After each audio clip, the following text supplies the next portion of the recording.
Good evening, folks. We took a big break on Kojo's Corner. It's summer. We needed a break too. But today, on episode 10, we are talking to Luke LeBrun, editor of Progress Press. Press I progress. I always get it. I always get it confused. Uh, welcome. The reason I wanted to have you on the show is because obviously I follow the work that you do, and you have been covering some of the conversations and the events around Canada's far right, alt right organizing and all of that stuff. So I wanted you on the show, but I also wanted to give you context before we start. I Mhm. start asking you some questions. So here in Hamilton, Hamilton is has been known as the hate capital of Canada a number of years. So again, when we are talking about the alt-right organizing and what have you, like I really think it's very crucial, and that's why we wanted you on the show to kind of talk about what's happening in other cities and what impact it has on communities.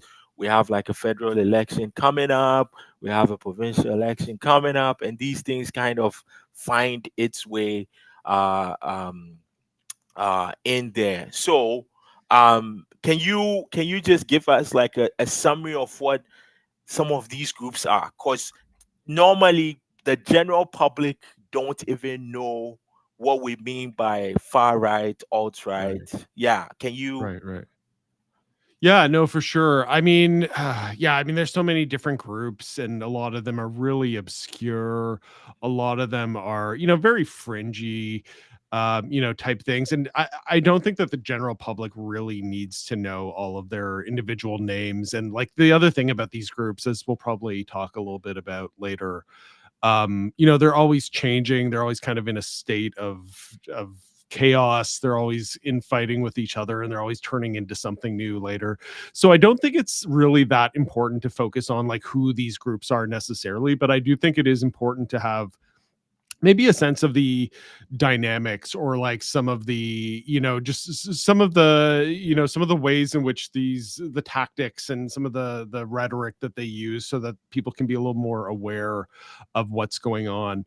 Yeah, I mean, I guess when we talk about the far right, I mean, generally the way I think of it, it is an umbrella term, and it does apply to a pretty wide range of beliefs and ideas. And typically, these are things that would revolve around, everything from, sort of anti-government ideologies to sort of racist, white supremacist, anti-immigrant, gender-based, and anti-LGBTQ plus ideologies. There's also stuff like religious extremism, and then you get into stuff like conspiracy theories. I mean, it's a pretty broad umbrella term, but it does apply to, this kind of cluster of different beliefs and ideas. um Yeah, I mean, the thing for me too, personally, I've spent about the last several years since the beginning of the pandemic really closely watching some of the groups that have been organizing in response to lockdowns. And then later on, stuff to do with vaccines and all that kind of stuff. And it has been really interesting to see that stuff evolve. Actually at Press Progress, we did a story about the very first anti-lockdown protest that happened at Queen's Park in Toronto in April of 2020. And I actually went on to Facebook and managed to track down how they started promoting this event. And basically, I mean, you can read the story that we did, I guess, 4 years ago now at this point. But, we found that they were like promoting this protest in all these different kind of conspiracy group Facebook groups on Facebook. And some of them were obsessed with like 5G towers, and this idea that like the 5G cell phone towers were transmitting COVID to Yeah. people and like that kind of stuff.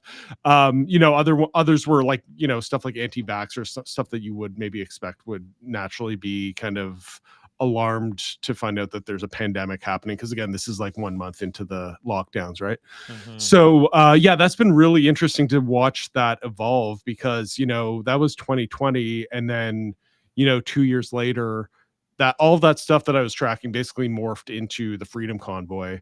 And then even after the Freedom Convoy was finally cleared from the streets of Ottawa after 3 weeks of kind of lawlessness, we're still like I'm based in Ottawa, like we're still seeing um, these sort of convoy spin-off events. There's actually a group of people who for about 2 years straight now have just like every single day they go down to Parliament Hill.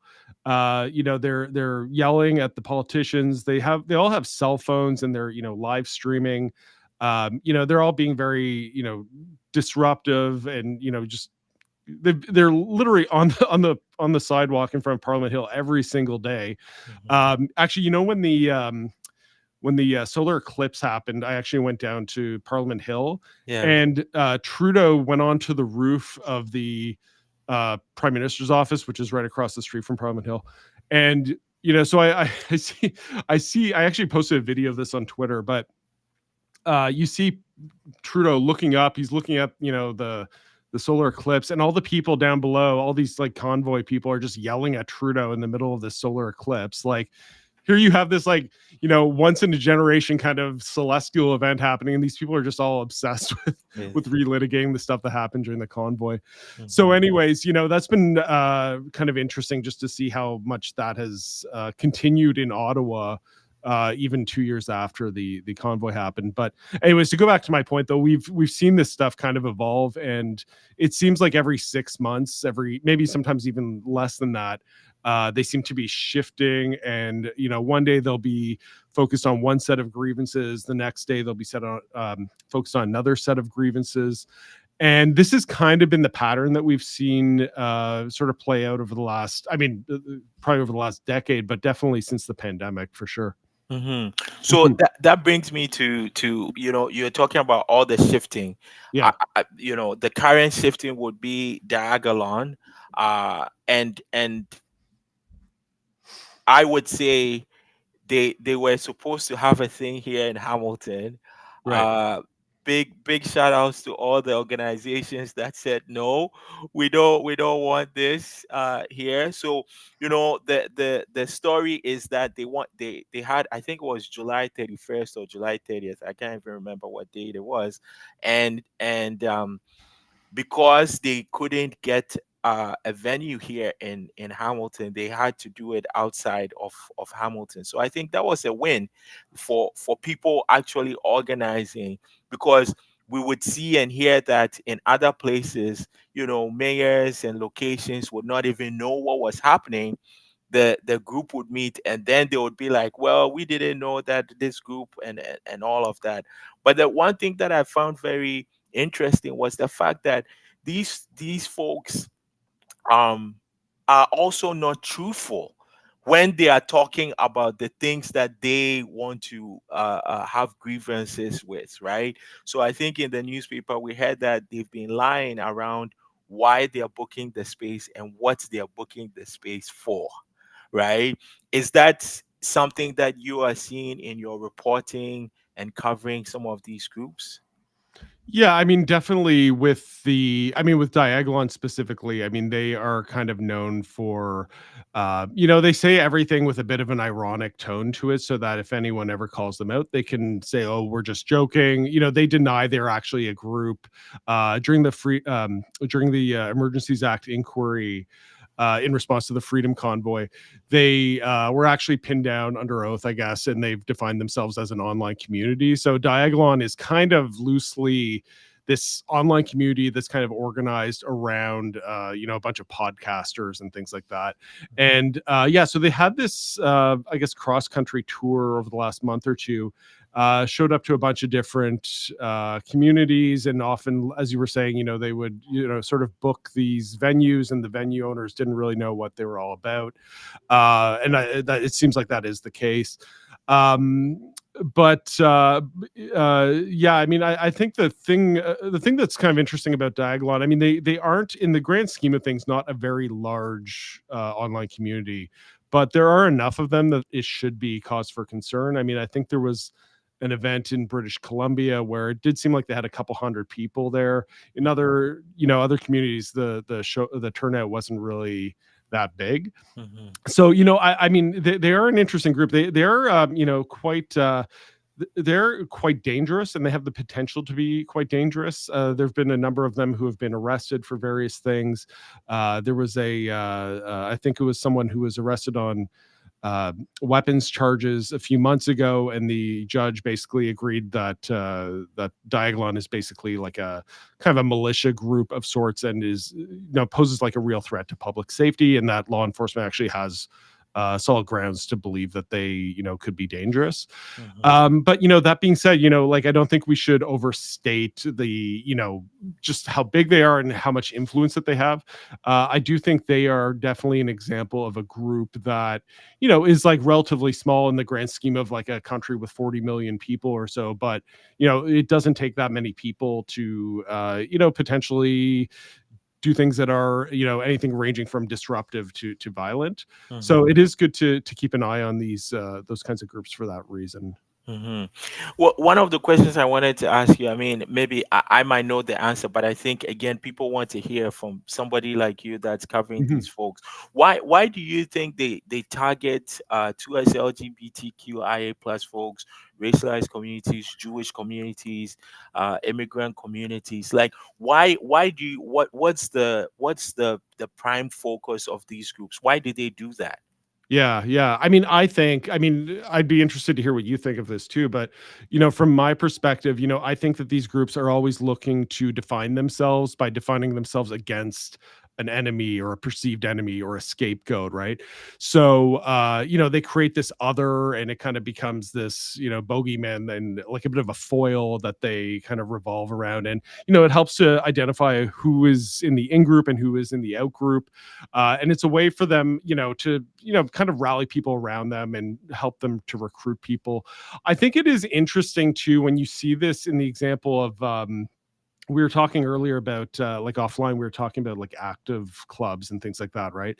So and specifically with the anti-LGBTQ stuff, gender does seem to be a recurring theme in a lot of the rhetoric, and in terms of like the kinds of targets that they go after. And I think part of that, it's hard to deny. Part of that has to do with the fact that they are trying to recruit and appeal to potentially young men, or men who feel very disgruntled. I mean, they could be older and feel disgruntled for a whole bunch of other reasons, right? um so yeah, I do think that in some cases that might be a way for them to appeal to people who feel like they themselves are not living up to, let's say, like a masculine ideal.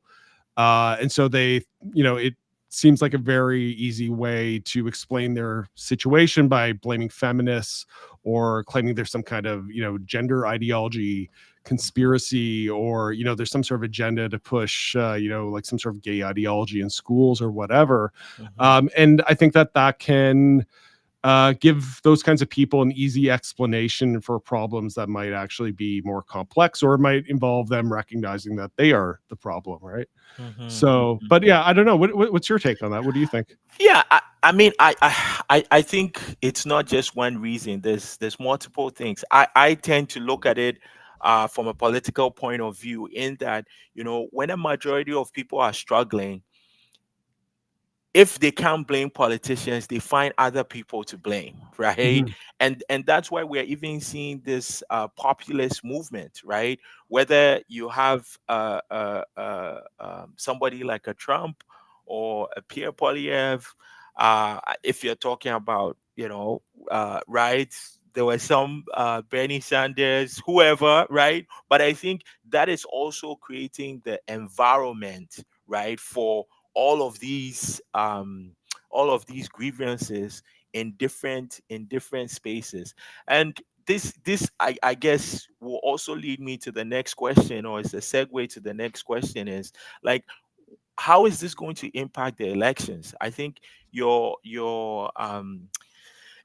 media folks, I think there was a piece, or I think it was you that did a thing around like Pierre Polyev saying that he didn't know Diagolon, but yet he did, right? So to Yeah. me, I want to ask you, like, what's going to be the impact of these groups on politics. We've seen Maxime Bernier, we've seen some of the videos online. So, what do you think is going to be the impact on federal and provincial politics moving forward? I think that these, like on an individual level, I don't think that these groups have a lot of influence. I don't think that they are going to change the minds of, moderate 90% of voters, that kind of a thing. Their views are very extreme and esoteric, especially when they're talking about things like chemtrails and 5G towers and, Mhm. some of these other conspiratorial things. But even when they're talking about stuff like immigration, or there was that stuff about parental rights, Yeah. which was basically just a way to target trans people a year ago.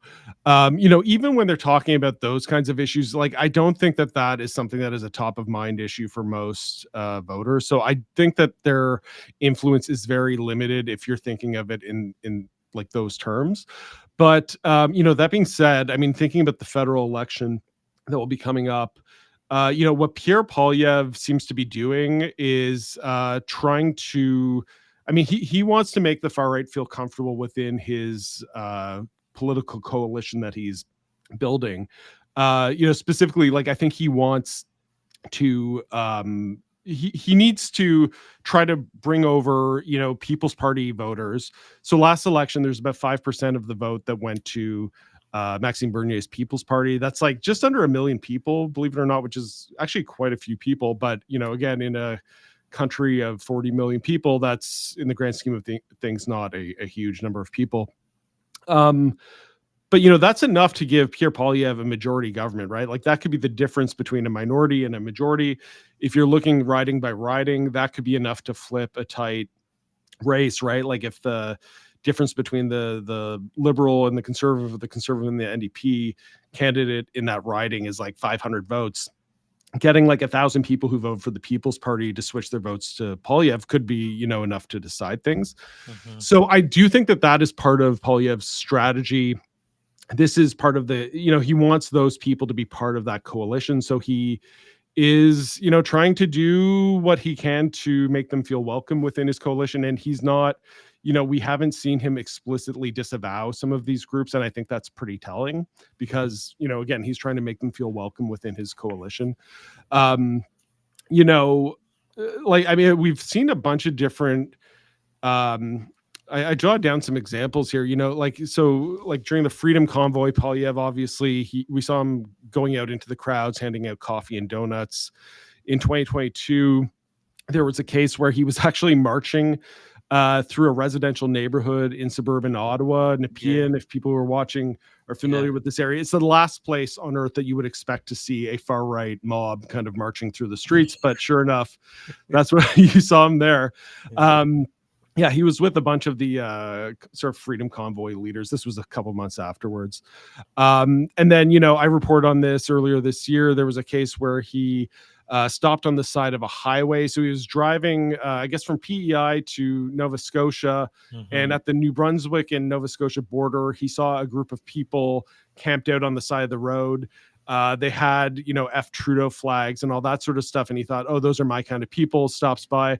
It turns out they were like conspiracy theorists, and some of them actually had like diagolon flags and things like that. So they were associated with some pretty extreme far right kind of elements, let's say. Um, and so he met with them, hung out with them, did not disavow them afterwards or anything like that. There's also like all kinds of videos you can find where Polyev is, sort of talking to people and egging on people, like ordinary people who are coming up to him and talking about World Economic Forum conspiracies and things like that. Yeah. At no point does he stop them and say, hey, like this stuff that you're talking about is wacky, like it's not true. He plays along with it. He, he'll indulge them in that, right? So this is the kind of thing that Polyev has been doing over the last 2 years or so. And again, it's to make those people feel welcome within his coalition, in the hopes that he can hive off, the People's Party support, and then I think he thinks that will give him a majority. Let me follow up a little bit, and Yeah. and I get that. I mean, I think that the reporting and people seeing all of these videos, it makes sense. But don't you also think that by him, placating to these talking points and these people, that's also making these conversations mainstream, right? Mhm. Oh, Because yeah. like in Hamilton, for example, in Hamilton, for example, like there are some folks that just uh uh hide it with these guys are woke. Everything that all of these alt-right folks kind of do is like, yeah, we're tired with this woke stuff. Woke means they are coming for your education. Woke means trans folks are gonna take over bathrooms, right? Like all of these things. And now if you mix it in with like substance use and all of the other all of the Mhm. other things, like, don't you think that now it's becoming mainstream and it makes it difficult for even politicians, just any politician, to like just be able to set the record straight, right? Because at the end of the day, they just want more people to vote for them than the next person. So I think by all of these things coming becoming mainstream, it makes it really challenging for people to just set the record straight, even when they know what they are saying is not true. I definitely think that's true. It does validate people who have, who might even be, people who are like kind of leaning in that direction to begin with, and then they hear someone like Pierre Polyev or a political leader. I mean, you see this in the U.S. with Trump, for example. Probably other examples in other countries too. But if a political leader is validating views that were, previously seen as being kind of fringy or like too extreme for mainstream conversations, that definitely brings that into the public square. The thing though that comes to mind for me is, I think the maybe bigger danger is that when political leaders take that approach, they are also emboldening the people who already really believe that. So you have someone who's like maybe an 8 out of 10 on the extreme scale, now that you're bringing them up to like a 10 or something. And I'm actually working on a story right now about, I mean, this has been reported elsewhere, but in Pickering, Ontario, the local, it's actually pretty wild what's happening at the Pickering City Council. So basically, one of the city council members, I don't know if you're aware of this or have heard of it, or I've heard some ramblings of it, seen it yeah, yeah. online. Yeah, So her name's Lisa Robinson. She's yeah. kind of, in addition to being, someone who has a bunch of far right beliefs, is also someone who goes on far right podcasts and kind of goes through that whole circuit. Anyways, they've been dealing with, dozens and dozens of people showing up to their city council meetings who are not even from Pickering. And they're all, showing up and they're there to defend their, local far right city councilor, but they're also bringing up like really wacky kind of conspiracies in the city council. And it's getting to the point where, I mean, there have been some issues in terms of threats of violence, and also people getting doxxed, and like some real security concerns. Mhm, But also, like local residents who want to go to their city council meeting to complain about, really mundane things like garbage pickup or snow removal, or they've got some ideas about what they want to see in their local dog park. They can't even participate in these conversations because they are getting completely overwhelmed by all these kind of out of town, mhm, people who are being, encouraged, egged on, and emboldened by a, elected city councilor. mhm. So I think that is a danger that I would be like very mindful of when it comes to, I guess, like just the roles and responsibilities of elected officials in terms of like how they're, how them validating these sorts of beliefs can lead to some real problems. Yeah, Yeah. yeah. I mean, and this is why I really wanted you on the show to kind of talk about it, because I think sometimes people minimize that impact, Mhm. right?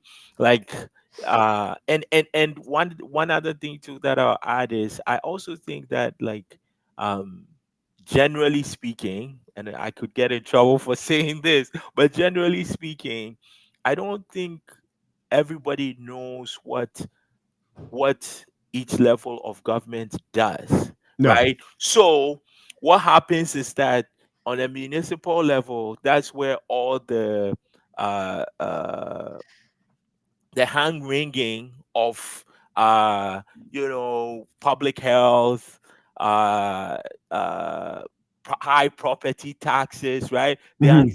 The anxiety starts there. Then on a provincial level, who they are responsible for like some of the huge stuff, housing and education and all of that, they also are like not actually doing their work. So then everybody's mad at everyone. And then on the federal level, they are trying to deal with uh bigger stuff, and then everybody says, this dash Trudeau, this is a family show. Yeah. Right? So then this is what I mean by that's where all the anxiety comes in, right? Yeah. You mix that in with the economics and the social and the cultural and all the other things that people are going through. And now you have this environment where everybody is saying everything, and then a politician can just say the the li- the lamest thing or the most oversimplified thing, but Mhm. that is not even going to address the issue, right? So it's yeah, it's That's complicated and that's a funny point too, because it's like Doug Ford seems to have gotten away with so much stuff during this whole pandemic that either the federal government or like local municipal governments are being blamed for, but it's actually a provincial problem. I mean, that was kind of one of the big things in the Freedom Convoy. A lot of the stuff that they were actually mad about in terms of like the lockdowns and the sort of health components and things like that. I mean, a lot of that was provincial jurisdiction, but for whatever reason, everyone's just blaming Justin Trudeau because he's sort of like the symbolic figurehead of Canada in a way as the prime minister. You're no, yeah, you're absolutely right. I mean, half the time, I mean, I think people are sort of lashing out at symbolic targets in some of these cases. hmm And definitely when I was talking to people in Pickering, people being the city councilors and things like that, they were sort of saying the same thing. People were directing grievances at them that they had nothing to do with it. They were kind of perplexed why they were bringing that up. So yeah, it's yeah. definitely a challenge. But is this something you're seeing in Hamilton too? I mean, I'm curious to know, because I mean you're pretty plugged into what's going on municipally there. Yeah, Hamilton. Yeah, I mean, I think, yeah, the same thing is happening in Hamilton. I would say because Hamilton is such a working class um, city, the tough times and all the other social pressures are really ramping up things. And again, this is where I see the uh, politicians kind of making light of that and coming up with like these one-liners. They don't do anything, but they just amp up the anxiety of people, right? So then when someone comes along and it's like, yeah, they're spewing anti-government stuff, people are going to lean into it a little bit because when they go to council, nobody says anything. When they see their MPP, they are only at public events, right? And then Lord knows if you even see your member of parliament, right? So then when things are really sticky, everybody is going to be like, yeah, anti-government, anti-government. So it becomes like a thin way to get the information to people, but it's bad information, and they take it up. So Hmm. yeah, but I wanted to touch on this before you go, and it's probably like two questions in one. Sure. um and I mean, you I would say your press progress press. Okay, tongue twister. Yeah. Yeah, your outlet has reported on this a lot. My question is, why do you think that other media outlets are not reporting Hmm. on far right groups? And the second part is, um, you know, I'll say a little more, but I just wanted to put it in there to say that we are also seeing a loss of media outlets, right? Hmm. Here in Hamilton, one of the long-standing radio stations just closed a couple of weeks ago. So for you, as someone that's like really in the sector of journalism and media, like Mhm. what do you think is happening here? Why is it that you media outlets don't cover this? But then also there's the pressure that media outlets are closing down, whether it's TV, whether it's radio, whether it's Yeah. print.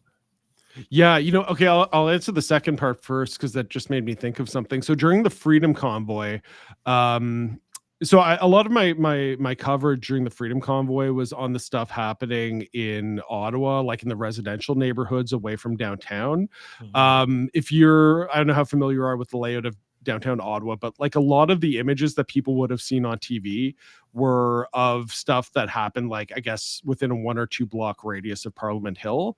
But downtown Ottawa, it's like a 10 by 10 block kind of area with like condos and office towers, government buildings, things like that.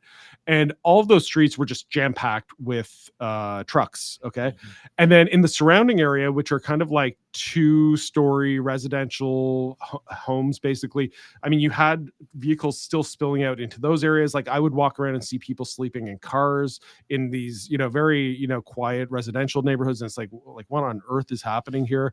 Mhm. And so, yeah, and then we also had like our baseball stadium had been taken over, and they built this kind of like base camp there. You remember the movie Waterworld? Yes, yeah, Yeah, yeah, it yeah, kind of yeah, looked yeah. yeah, With it kind of looked like that, or like some sort of junkyard thing, like yeah, the Little Rascals, like their clubhouse or something. yeah, But they had like all these wooden skids from like grocery stores or something stacked up, and anyways, they had like fuel, and they were bringing it downtown. It was really nuts. Anyways, so I mean, this is all just to say that the stuff that was happening in Ottawa during the Freedom Convoy really spread out beyond downtown, like where the Parliament Hill was, and the stuff that you saw on TV. And I heard that there was a base camp in a town like 30 minutes east of Ottawa yeah, called yeah, Embrun, Ontario. yeah. I heard that. So Yeah. I drove out there, and at the time, I don't think that anyone else had actually gotten pictures of this thing. So I think I was like the first one to actually like get pictures and be able to document it and confirm that there was something going on there. And it was really weird. Like I got off the highway, first thing I see are all these like kind of like they've kind of put up their own highway signs. It's just like plywood, and it says like it's like an arrow. It's like 2 kilometers east for convoy parking lot. And I'm seeing like an OPP station like right next to this, and no one's doing anything. Yeah, So very, very bizarre. Like as soon as you get off, you feel like you're in this. It felt like you're kind of like in this like lawless community or something, had just like in a movie where something yeah, weird had happened. And so I'm driving down the road, and like every third house has like an upside down Canadian flag on it, and I'm like, oh my god, like what is happening in this community? And then finally I find this farm where they've built this giant base camp. There's all these like semi-permanent structures, mobile kind of office unit trailer things. There's like about 100 vehicles just sort of camped out there, and this is like an additional um base camp that's out in the rural areas like 40 minutes east of Ottawa. mhm, So like my impression from being there was just, how is this happening? Like how is there like the OPP isn't doing anything? I called the OPP, and they said they couldn't do anything because it was on private property, and they just sort of shrugged their shoulders like they didn't care. mhm, I contacted the local city hall. They said that they kind of gave me some cagey answers, but mhm. I ended up talking to people who were in the Embrun, Ontario Facebook group. So every like local rural community nowadays has like a Yeah. like Facebook community group. Mhm. And it was really interesting from talking to the people in this Facebook group, like the admins and what have you, because they were telling me, like 80% of the people in this community do not support the convoy in any way, shape, or form. They were telling me, a lot of them were like too scared to say anything because Mhm. they don't want to alienate their neighbors, or there's like just this weird dynamic that kind of falls over the whole town when Mhm. something like this happens. And they were telling me too that everybody was getting these like druthers newspapers that were suddenly showing up in their mailboxes. So like the mailboxes that you Yeah. would have in like a rural area. Yeah, like people are just putting them in there, and they're like, where's this coming from? And it's just Yeah. filled with all this like vaccine conspiracy stuff. Obviously Embrun does not have a local newspaper anymore. They don't really have local institutions that would, maybe like in Ottawa, we had community groups that were organizing to try to respond to the convoy in residential areas and warn people and try to keep people safe.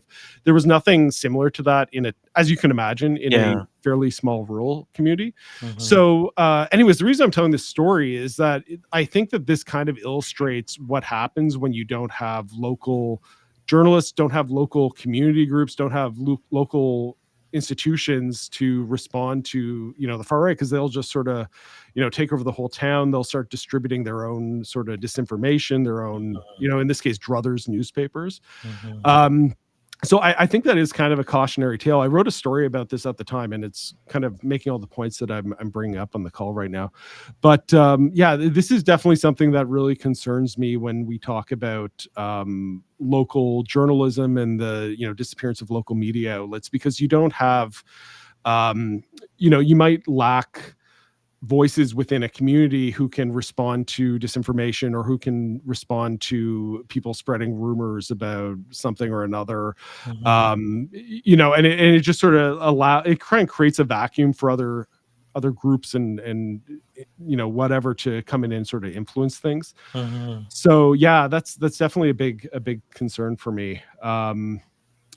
Yeah. So what do you I've this next, I think our next episode we're bringing in a journalist to talk about it. But from your point of view, Mhm. so if you were a journalist professor at Carleton Mhm. or U Ottawa, and you have a class, they are fourth year journalists, there's 40 of them, what are you going to tell them in terms of what's the future of journalism when everything is closing down? Oh goodness. Yeah, no, it will not look the same way as it does or has for like the last couple decades. I mean, I think the future of journalism is going to be small units of maybe 3, 4, 5 people who are, really focused on sort of niche areas, or really, focused areas of lines of inquiry, let's say. Um, I think that's the future. I think, and I actually hope that a lot of it will be more like sort of structured as a nonprofit, rather than like, I think the idea that you're going to raise revenue through advertising is just not going to happen online anymore. So I think like a nonprofit model is the thing that would make the most sense. And there's all kinds of organizations, community organizations, charities that are able to function by having a mission and a sort of benevolent purpose. Mhm. And they're able to get by through donations and community support, things like that. So I think that would be the future of journalism. I would like to see the federal government do more to support that kind of a model, if we're getting into that whole conversation, which is like a whole area of culture and media policy. But yeah, Yeah. no, it's there was one thing that the federal government has done that I do like, which is that they've actually made it so that there's like a certain designation that some media outlets who are nonprofits can apply for, and they can basically give back charitable tax receipts to donors. So I think that's a good policy that you could do to encourage that kind of a model. Mhm. But yeah, I mean, just to bring this back to the far right and just how the media should respond to things like this, I don't think like I kind of have like I'm of two minds of this in some ways. Like on one hand, I do think that we have to be careful about not giving too much attention or too much exposure, or at least the wrong types of attention and exposures to some of these groups. But at the same time, I do think that I would like to see journalists, especially in sort of larger, bigger corporate media outlets, stuff like CBC News and what have you. Um, I would like to see more awareness of, not just like who these groups are, but also kind of the rhetoric that they use. Just having a better sense of the tactics that they use, how they are actually trying to influence media outlets. Mhm. I think, for example, with the example of that million man March for Children thing that happened about a year ago. I mean, these Yeah. were all the same people who were involved in organizing the Freedom Convoy. Mhm. Like, it is not very hard to find the organizers and see that they have been, organizing on a whole wide range of issues other than, parental rights, like over the last number of years. And so it's very easy to see that these people are not, just parents who are suddenly concerned about an issue out of some genuine concern. Like, these are people who are, have been far right activists for a very long time. So Mhm. it would be good to see media outlets having a little bit more awareness of those kinds of things when these sorts of events happen. Mhm. Mhm. Mhm. Yeah. Well, this is very interesting. I think yeah, we're going to have to need to talk a little bit more about it. Media, politics, just everyday kitchen table talk, family talk, because I think it's going to be something that everybody has to reckon with at some point. So thank you very much. Thank you. I think on Kojo's Corner, we try to make sure that we're bringing in people that are doing the work, that understand it, and that can also provide some context, not only here in Hamilton, but in the province and across the country. And having somebody like you from Ottawa, from Press Progress, is very helpful. So for those of you that are watching now and those that will watch this later, you can check out some of the news articles from Press Progress. We had the editor Luke. You can check out some of their work. They do a whole broad section of covering lots of stuff, economics, some of the stuff we talked about, politics. Labor reporting, Yes, far right yes. politics. Yeah, yeah. So you can definitely check them out. So thank you all for watching. Our next episode is going to be on September 6th. Yes, September 6th. We're going to be chatting with yes, September 6th. We're going to be chatting with former morning host of CHML. So we're going to be talking to him about, of course, the closure of CHML, what's the future looks like of local journalism here in Hamilton. So stay tuned. Follow us on Instagram, on X. And if you have any questions, you can get in touch with us. Koju's Corner, hamont at Gmail. And we will see you again on September 6th. Thank you all for watching. Take care and be well.